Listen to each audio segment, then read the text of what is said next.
Hey guys, guess who's back? Is Hope your favorite practitioner. Today we'll be discussing diabetes. Diabetes mellitus or mellitus, depending on where you're from, is a very devastating diagnosis. It can create a myriad of problems from yeast infections to amputation. Um, but here's the thing about it: it can be preventable and curable if it is type 2. Type 1 is usually what we see in children, is usually called juvenile onset. However, research has shown that it can be found later in life.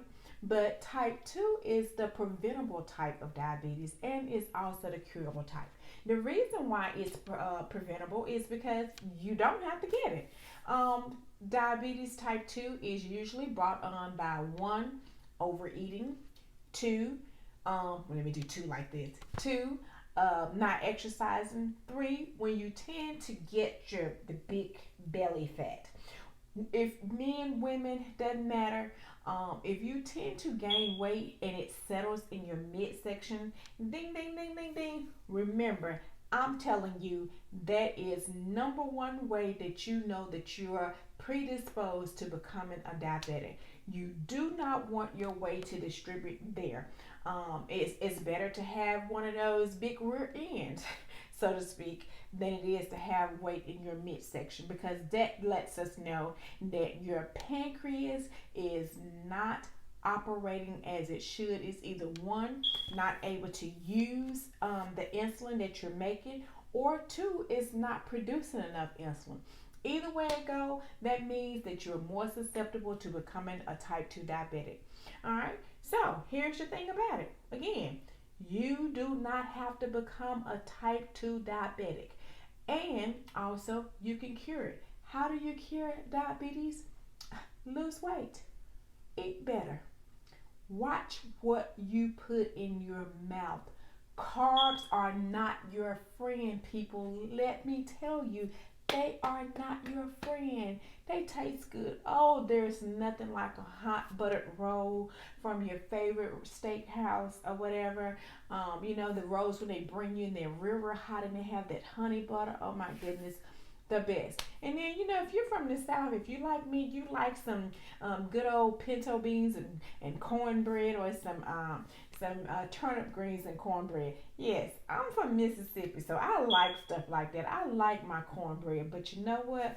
Cornbread is not my friend. I'm not diabetic either.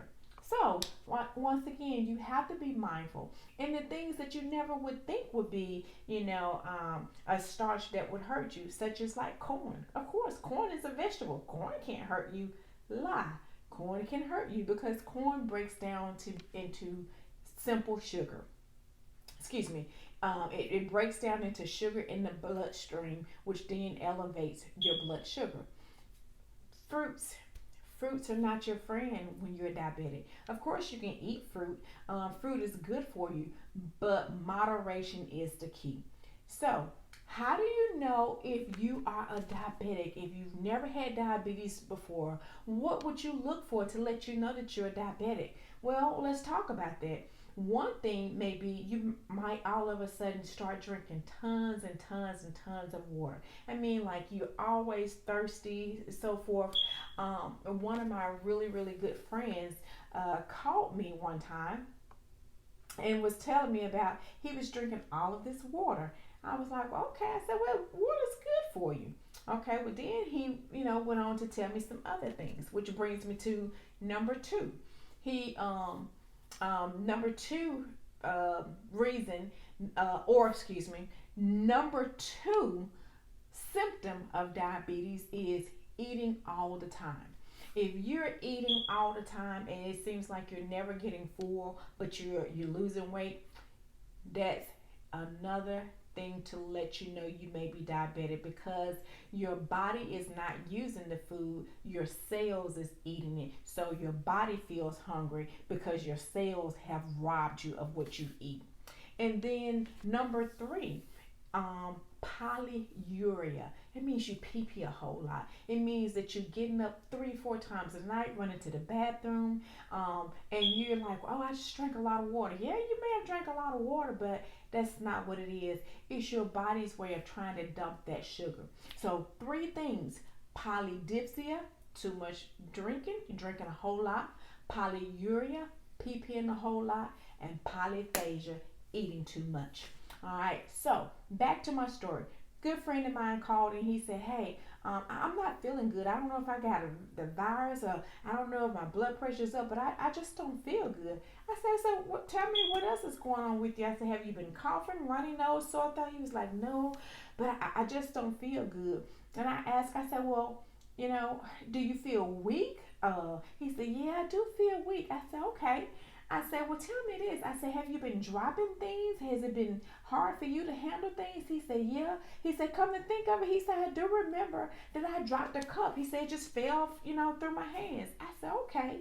And I said, "Well, how long have you been feeling weak?" He said, "Well, the past few days." He said, "But you know what?" He said, "A few months ago," he said, "I had this same feeling." He said, "And I felt weak." He said, my vision got very blurry." I said, "You've become a diabetic." He said, "What?" I said, "No. You really think so?"